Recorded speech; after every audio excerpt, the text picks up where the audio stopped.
My name's Melissa Hardy. My name is Chris Hall. Roxanne Kogel. Sarah Swank. Christy Hall. Rachel Waters. Monica Jones. I'm Sharon. I'm Tammy Appich. And I'm Abby Appich. My son's name is Noah Jones. I am the mom of Jana Bean Dahl. Jessie Hall. She had her hemispherectomy in November of 2007. On August 21st, 2008. 2006, when she was 28 days old.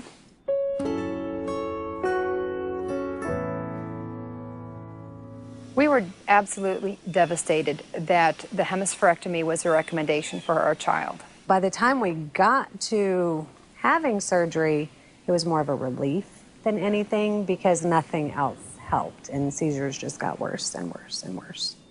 It was still kind of like someone punched you in the stomach because kept wishing that that's not what we had to do. We said, well, what are the choices that we have? What else could we do? And he's like, well, at this point in time, really nothing. So we, went out in that hall and cried a lot. Nobody told us that she was going to have one. We were the ones that told the doctors that that was the way that we wanted to go. But I was never so relieved as when Sarah said, enough, it's surgery. I just thought that was an excellent decision. It seems like it should be one of the most difficult decisions ever to choose to, basically remove half of your child's brain. But it wasn't at all. It was easy. We were actually relieved because we had had about 4 months of hundreds of seizures a day. And we were to the point where daycare wouldn't take him anymore. I had to leave work a lot. So we were just so happy to have some sort of cure.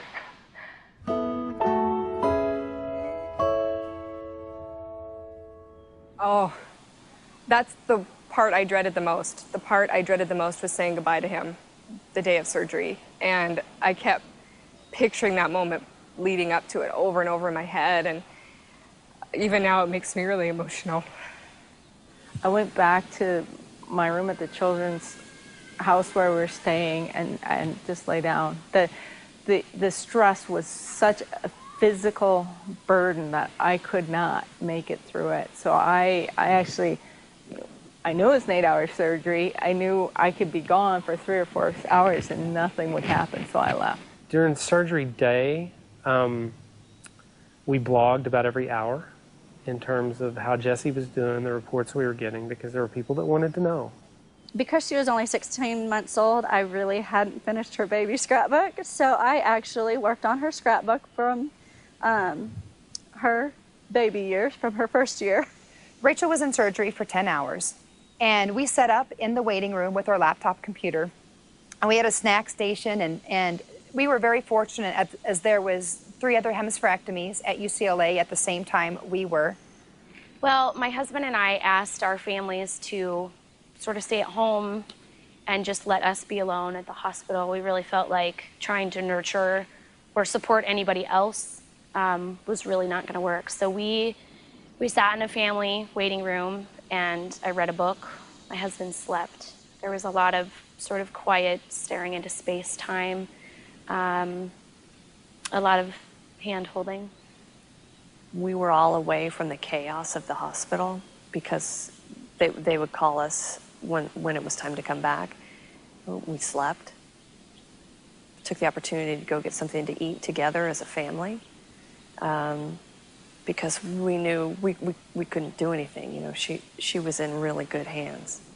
I just did a lot of sitting, and I don't remember reading a book. I remember I had one of her little blankets and I held on to it the whole time she was in surgery, just a blanket that she had, and prayed. And I think we accidentally saw her too soon. We were sitting out in the kind of a waiting room outside the pediatric intensive care unit, and the elevator opened up. We were kind of sitting out there, and we couldn't see who was on the gurney, but I recognized one of the docs that was with her. I'm like, I think he was in the emergency room. And I kind of got to look, and I was like, that's Josie. And they wouldn't let us deal with her there. They wanted to get her in the room, but we were able to look, and before surgery, her cheek and throat, everything was just seizing constantly, and we were able to look, and it was gone. And she was sleeping, and I was like, and that's the first thing I looked back and go, she's not seizing.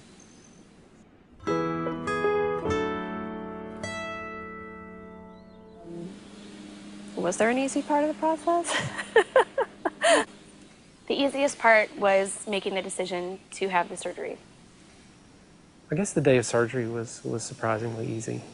There was a lot going on. It was all new and exciting, and even though it was very emotionally hard, it was an easier day than I expected.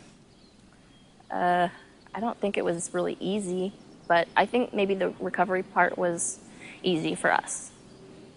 You know, he just seemed to really bounce back fast. Being there for him, it's easy. It's your child, you have to, but I think that was the easiest for me, is just loving him unconditionally. The hardest part of the whole process for me is accepting the surgery. Christy accepted it faster than me.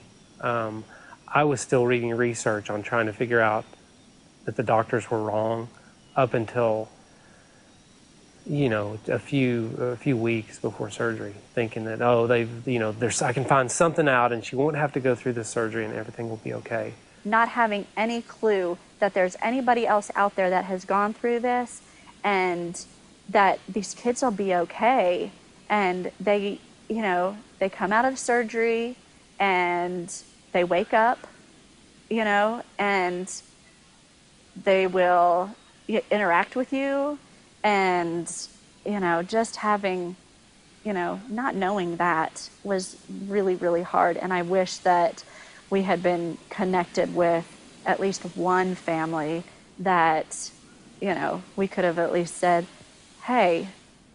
The hardest part for me is seeing my daughter in pain. And she was in such pain when she was in PICU after the surgery before they put the shunt in, that was the worst part, because she needed that shunt desperately. The most difficult, in my opinion, is the therapy part of it. Knowing exactly what kind of therapy he needs, how much, how often. Am I doing enough for him? And am I doing the right kind of therapy? Could he be doing better? And seeing other kids that are doing better, and you wonder what their parents are doing, and that's tough sometimes. It was a real struggle. And especially when she was younger, comparing her development to other typical kids, and then other kids with disabilities, and then other kids that had hemimegalencephaly, all that comparison was really difficult. Stick together, stay strong, don't turn on each other. You just want to go with what your gut tells you. And you just, I still believe that parents know best with their child. You know your child the best, and but you got to take care of yourself too. I wish we would have thought about coming home. We were so prepared for the inpatient stay and the inpatient rehab. What we weren't prepared for was the outpatient things and the services he would need once we returned home. And there were definitely things we could have done better in that regard. Ask the questions that you have. No question's a stupid question. Get as much therapy as you can, and just, you know, it's gonna be hard, but it's worth it. Even though it's really scary to hold them because they like cringe and they're really fragile, you should hold them because that's what they want, even though it's really scary. And I was really afraid to hold him, but then I realized that I'm his big sister and I should be holding him. Stay strong and realize you will have your child back. We've had other parents say to us, you know, oh, my child's going to school and they're not learning, and, you know, they're not moving forward, and, you know, they're wondering if their child is dumb. And you just don't realize how much strength your kid has when they're seizing. That seizure takes so much out of them, and they don't realize that our kids are so strong. They're stronger than us, and that tells a lot for each of these kids. The earlier the better. That was always the key. The earlier the better, absolutely. You just got to learn from your mistakes, keep moving forward, and just keep moving forward with your child.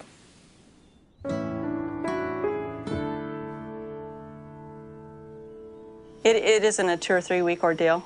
It's the rest of your life ordeal. Again, back to the baby analogy. You think everything's so work intensive at first, but everything just kind of shifts, and then you just have new problems to deal with or new issues, and then that gets better, and then you go on to the next thing. So it's a lifelong journey. There was a woman who called who was a friend of my wife's mom, who she had a child with special needs, and kind of the way she summed it up was that your life is not going to be normal from anyone looking from the outside. It becomes normal to you. Like you'll get in a routine and a groove where that's just your life and it doesn't feel odd. People looking from outside don't understand how you do it or how it works, but it's just your normal. And I think that's absolutely true. I've realized a lot since we joined this foundation, and I've met more kids like me. You know, I really love it. And I never would have expected myself to be in a special needs community, but I think it's such a joyous place where we are. I mean, who would say to have a special needs kid would be a joyous place? You know, Aiden had the hemispherectomy, and met some of the most amazing people because of this whole experience. It's like we're all in this together. We're all in hell sometimes, but we're all in it together, and I wouldn't trade it for the world. I really wouldn't. The Hemi Foundation tries to find and mix and match parents so they can talk or travel and meet the children or whatever it takes to make them feel better about the decision they're making.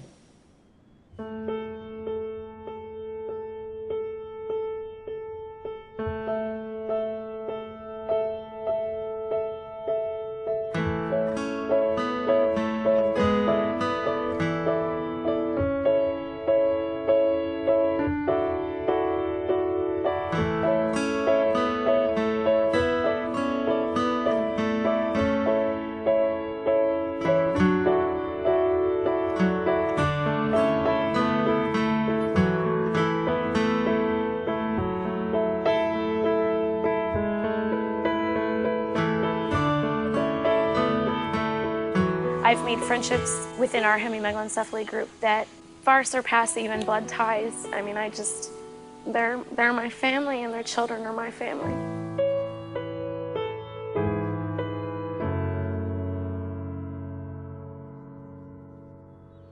I feel like we're blessed in the fact that we can find happiness in the small things, the things that we don't know if our child will ever do, and when they do it, it's an amazing feeling.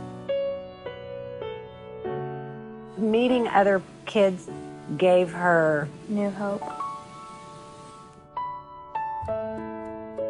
Yeah, there's just a special bond. Any other special needs parents, you just know it. You meet one person whose child has a hemi surgery, you have an instantaneous bond.